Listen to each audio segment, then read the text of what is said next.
Olá, amigos da TV Justiça, é hora de conferir os destaques da semana entre os julgamentos do plenário do Supremo Tribunal Federal. E claro, você faz isso aqui na TV Justiça. É o Plenárias. Está começando.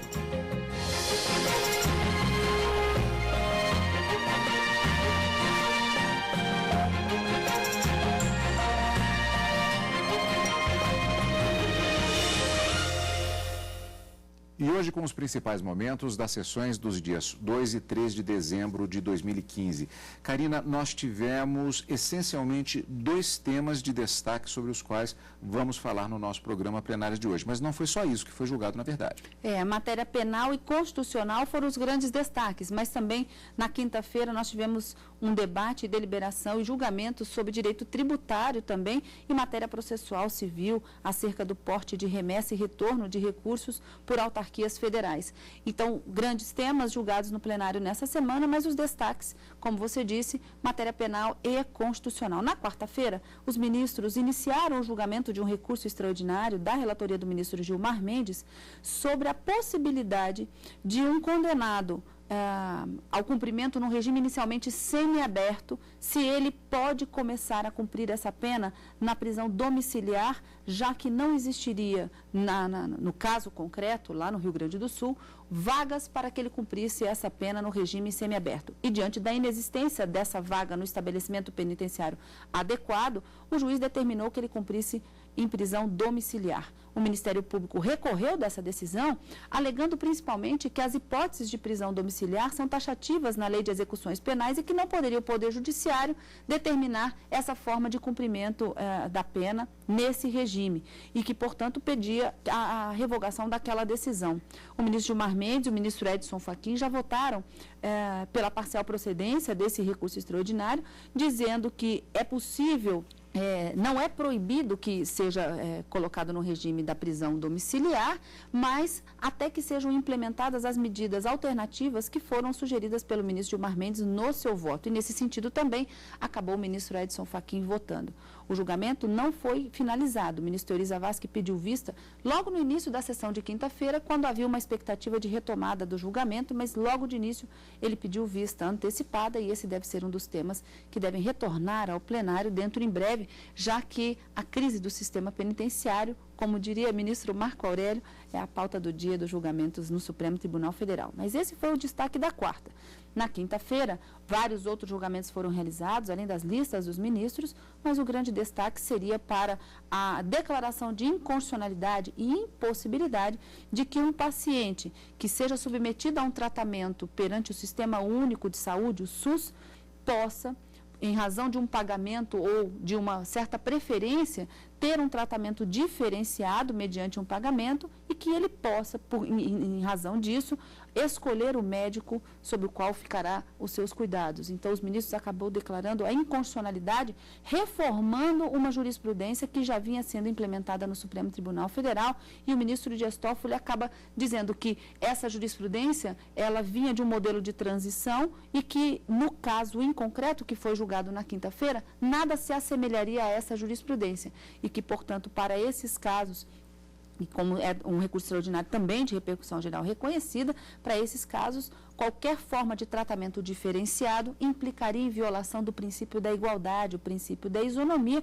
já que a universalidade é a característica do SUS e que não poderia haver esse tratamento privilegiado que seria odioso e, portanto, violador de um direito fundamental. Pois é, esse é o panorama, portanto, da semana. Agora vamos ver nas reportagens, nesse primeiro bloco, como sempre, vamos ver como foi a sessão plenária da quarta-feira, na qual o Supremo iniciou o julgamento que pede que um condenado, como já adiantou a Karina, inclusive, cumpra a pena em prisão domiciliar quando não houver vagas no semiaberto.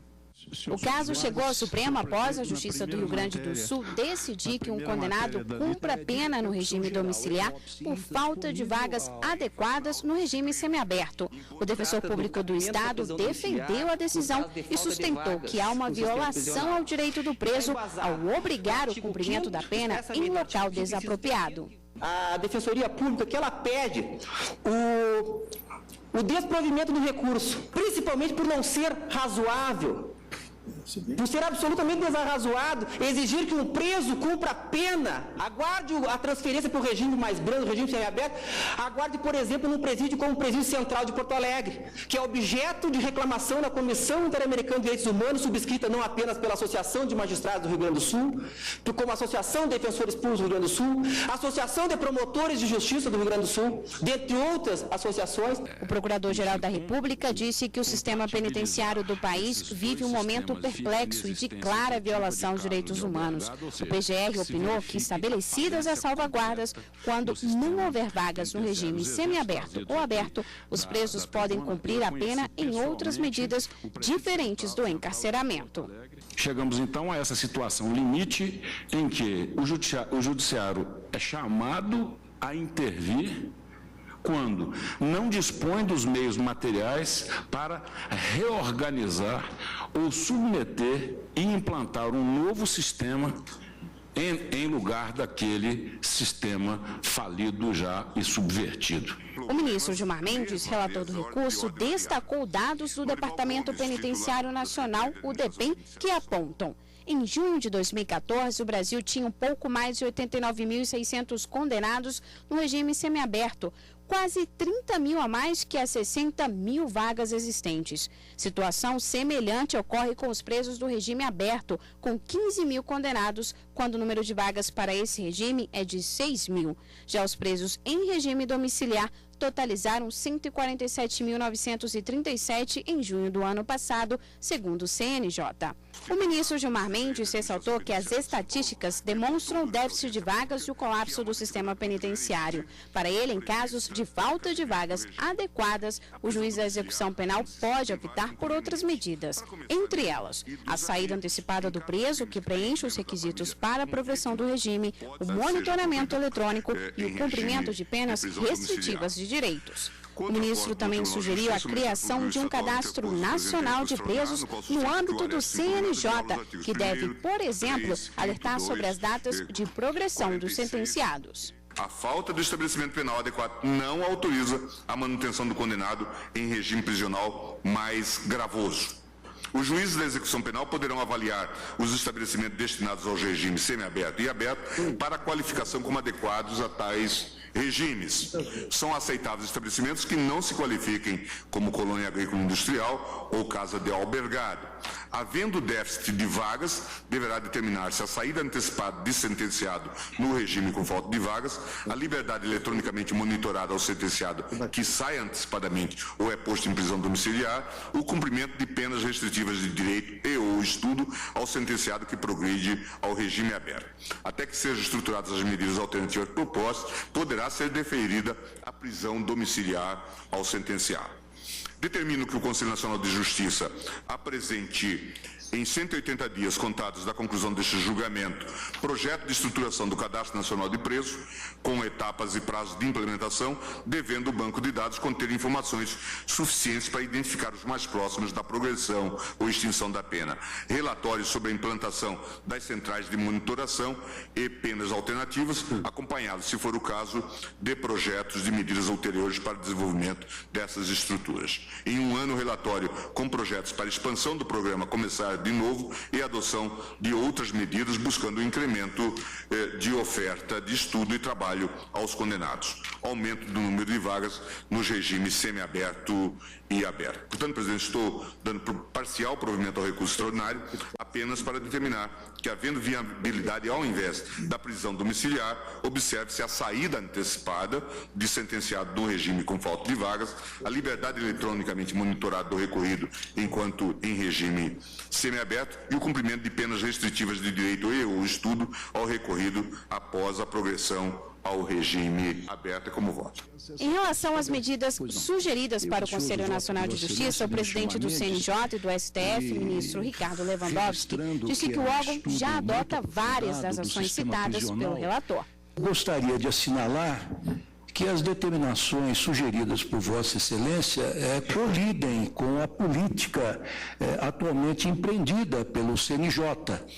E também esclarecendo que a política do Conselho Nacional de Justiça ela não apenas é definida pelo seu presidente e também pelos 15 conselheiros que integram esse órgão, mas também por força do regimento, ela é definida em congressos nacionais da magistratura, que são realizados uma vez por ano, em que se estabelecem metas, tal como ocorreu na semana passada, em que 500 magistrados se reuniram e presidentes de mais de 90 tribunais durante 2 dias para estabelecer a política do ano de 2016.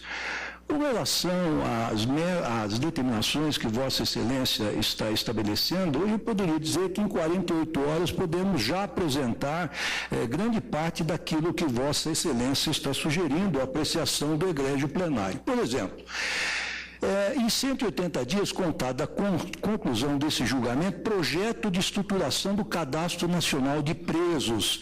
Nós vamos apresentar até o final deste ano, e já anunciei hoje de manhã isso no Ministério da Justiça, um sistema eletrônico chamado de SEU, S-E-E-U, Sistema Eletrônico de Execução Unificada, em que todos os magistrados responsáveis pela execução criminal terão em todo o Brasil, de forma unificada, ao alcance do iPhone, todos os projetos de execução e poderão determinar as medidas necessárias, um simples toque no respectivo celular, determinando decisões relativamente à progressão de regime, inclusive resolvendo incidentes da execução. Então, eu queria, embora louvando a preocupação de Vossa Excelência, ministro Gilmar, dizer que estas medidas já estão sendo tomadas e são frutos de longa meditação e longa maturação, e mais ainda, que há um órgão criado por lei, que é chamado, que é o Departamento de Monitoração e Fiscalização do Sistema Carcerário e do Sistema de Medidas Socioeducativas, né? Que possui um supervisor, possui um coordenador, que tem políticas próprias que estão exatamente em consonância com o voto de Vossa Excelência. O ministro Edson Fachin acompanhou o voto do relator.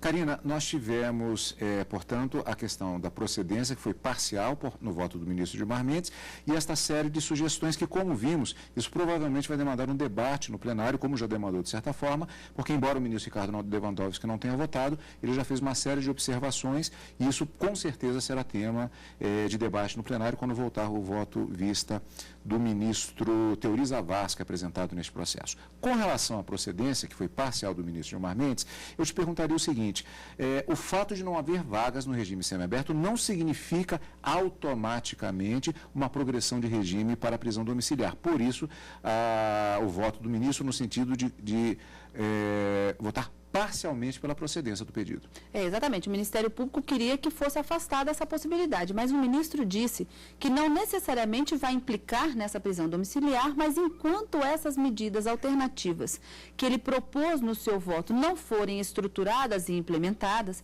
já que essa saída antecipada de presos que hoje estão no regime semiaberto para uma saída monitorada eletronicamente demanda um investimento, até mesmo para a aquisição dessas tornozeleiras, enquanto isso não for implementado, é possível sim que haja essa prisão domiciliar, porque ele disse seria inconstitucional manter esse apenado, esse condenado, para cumprir um regime de pena mais gravoso, cumprir a sua sentença no regime mais gravoso, que seria o regime fechado.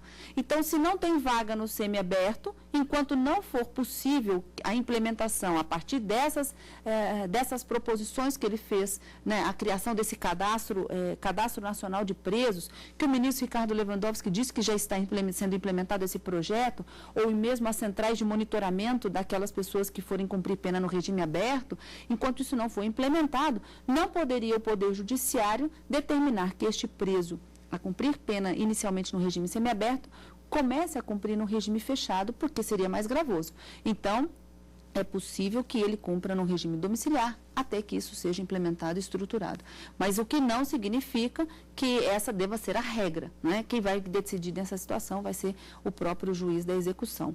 Então, nesse sentido, ele acabava dando provimento parcial ao recurso extraordinário do Ministério Público e, nesse mesmo sentido, também acabou votando o ministro Edson Fachin, tudo isso na quarta-feira. Havia uma grande expectativa para a continuidade desse julgamento na quinta, mas logo no início da sessão da quinta-feira, o ministro Teori Zavascki acabou pedindo vista antecipada e o julgamento foi sobrestado, dando a possibilidade para que outros julgamentos acontecessem na sessão de quinta-feira. Mas temos que aguardar agora o voto do ministro Teori Zavascki para a retomada desse julgamento.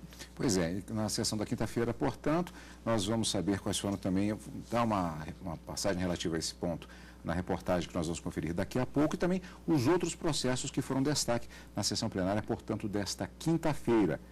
O que você vai conferir depois do intervalo aqui no Plenárias.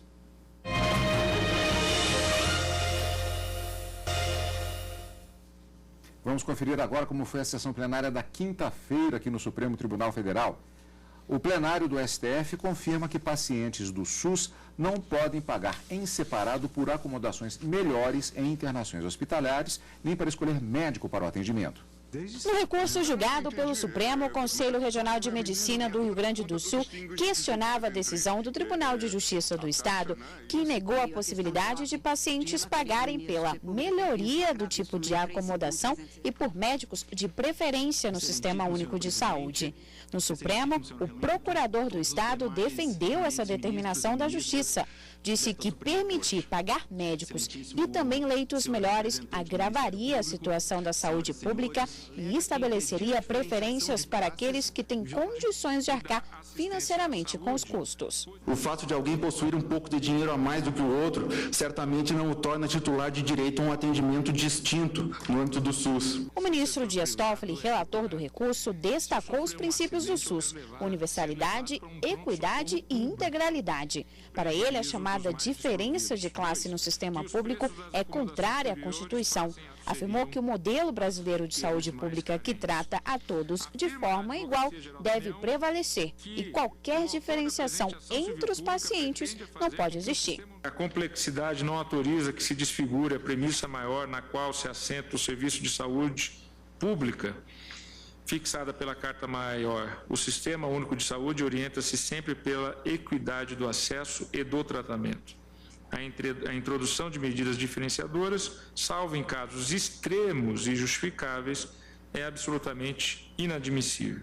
A diferença de classe, o atendimento por médico privado e a dispensa da triagem prévia ao internamento não se enquadram nessas exceções.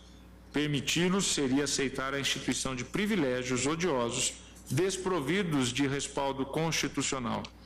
Esforços no sentido da promoção da universalidade e da igualdade de acesso ao Sistema Único de Saúde são deveras bem-vindos. Esforços em sentido oposto, como os que aqui se pretende pelo recorrente implementar, são intoleráveis à luz da Constituição da República. O plenário também estabeleceu a tese que vai nortear as decisões de casos semelhantes em instâncias inferiores. Segue assim uma tese que proponho, pois eu nego provimento ao recurso extraordinário e digo que é constitucional a regra que veda, no âmbito do Sistema Único de Saúde, a internação em acomodações superiores, bem como o atendimento diferenciado por médico do próprio Sistema Único de Saúde ou por conveniado mediante o pagamento da diferença dos valores correspondentes. Os demais ministros acompanharam o relator. Eu comungo com o eminente relator de que não há nenhuma inconstitucionalidade nessa vedação estabelecida como política do Sistema Único de Saúde de dar tratamento diferenciado, que certamente os que seriam preferidos nesse sistema acarretariam uma situação ainda pior para os que já têm dificuldade de obter aquele mínimo necessário garantido pelo sistema. Eu, cumprimentando mais uma vez o ministro relator, eu acompanho Sua Excelência. A diferença de classe atenta contra a Constituição Federal e a própria Lei 8.080 de 90, uma vez que gera regimes de tratamento diferenciados no âmbito do próprio SUS, o que, além de ferir o princípio da igualdade de assistência à saúde sem preconceito ou privilégio de qualquer espécie, afronta a unicidade mesmo do sistema de saúde. E já concluindo, nesse diapasão, eu destaco que o paciente tem direito ao serviço e não ao crédito junto ao SUS. A lógica da diferença de classe é totalmente equivocada, por reforçar a desigualdade social já existente, aumentando as distorções do sistema, com tratamento privilegiado de alguns com a utilização dos escassos recursos públicos destinados aos mais humildes. Tais recursos passariam a custear o pagamento de despesas de saúde de pessoas que poderiam arcar com a totalidade de tais gastos por sua conta, retirando dessa arte recursos que serviriam aos menos favorecidos, como também o ministro Toffoli destacou. Com efeito, com o reconhecimento da diferença de classe, tal sistema acabaria por tornar-se obrigatório, pois os hospitais fatalmente reduziriam o número de leitos do SUS. Então, necessariamente, quem faz jus e mais precisa do SUS precisaria efetivamente pagar para se internar. De outra parte, o reconhecimento da diferença de classe pelo Poder Judiciário abriria um perigoso caminho no sentido de gerar cobranças de todas as naturezas no âmbito do hospital sem atendimento prestado pelo SUS. Então, com essas diminutas palavras, senhor presidente, mais uma vez, enaltecendo o brilhante voto do relator, um voto comprometido com a função social do Estado em relação ao direito à saúde de todos, eu o acompanho integralmente. Na sessão dessa quinta, o plenário, por maioria, também decidiu que uma lei aprovada no final de 1989, que aumentou o valor do imposto de renda e determinou que o acréscimo já valeria para o mesmo ano, é inconstitucional. Em outro recurso, um pedido de vista adiou o resultado de um julgamento. O RE trata da possibilidade do condenado cumprir a pena no regime domiciliar, ao invés do regime semiaberto, por falta de vagas adequadas no sistema penitenciário. O ministro Teori Zavascki pediu para analisar melhor o caso. Karina, em relação ao SUS, houve uma mudança de jurisprudência. Exatamente. O voto do ministro Dias Toffoli acabou sendo um voto bastante alongado e que, inclusive, ele está disponível já na página do Supremo Tribunal Federal sobre esse caso envolvendo a possibilidade de internação mediante pagamento em condições melhores do que os demais pacientes do SUS ou a possibilidade de escolha do médico para ser submetido a tratamento.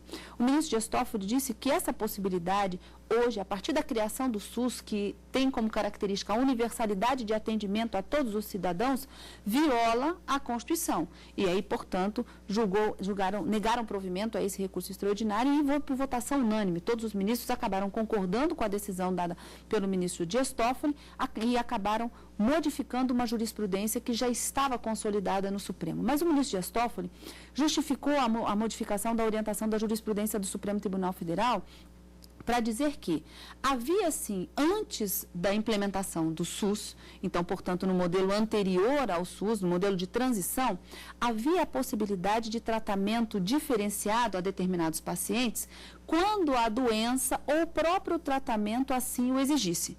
Então, havia um entendimento aqui no Supremo que esse tratamento diferenciado não era inconstitucional. Mas isso quando o serviço público de saúde não era garantido a todos universalmente, como é no Sistema Único de Saúde. Ele era, anteriormente à criação do SUS, garantido apenas àqueles segurados da Previdência Social e aos seus dependentes. E assim era possível que, para determinados indivíduos, pudesse haver um tratamento diferenciado sem que isso violasse a própria Constituição. Com a criação do Sistema Único de Saúde, a implementação, portanto, de um novo sistema cuja universalidade de atendimento é a regra, qualquer forma de tratamento diferenciado viola o princípio da isonomia. E, nesse sentido, portanto, acabou julgando inconstitucional aquela decisão proferida lá no estado do Rio Grande do Sul, que, de uma certa forma, permitia esse tratamento diferenciado para os pacientes do SUS que pretendiam ter acomodações melhores de internação mediante o pagamento ou mesmo mediante o pagamento poder escolher o médico com quem gostaria de fazer esse tratamento. Votação unânime, recurso extraordinário em que se negou provimento, mantendo, portanto, essa mesma tese da inconstitucionalidade do tratamento diferenciado. Final de ano, ainda temos sessões de julgamento, portanto, decisões do Supremo Tribunal Federal em expectativa. Encontro marcado na próxima semana, portanto, Karina. Na próxima semana, quarta e quinta, ao vivo no Direto do Plenário e no final de semana com plenárias.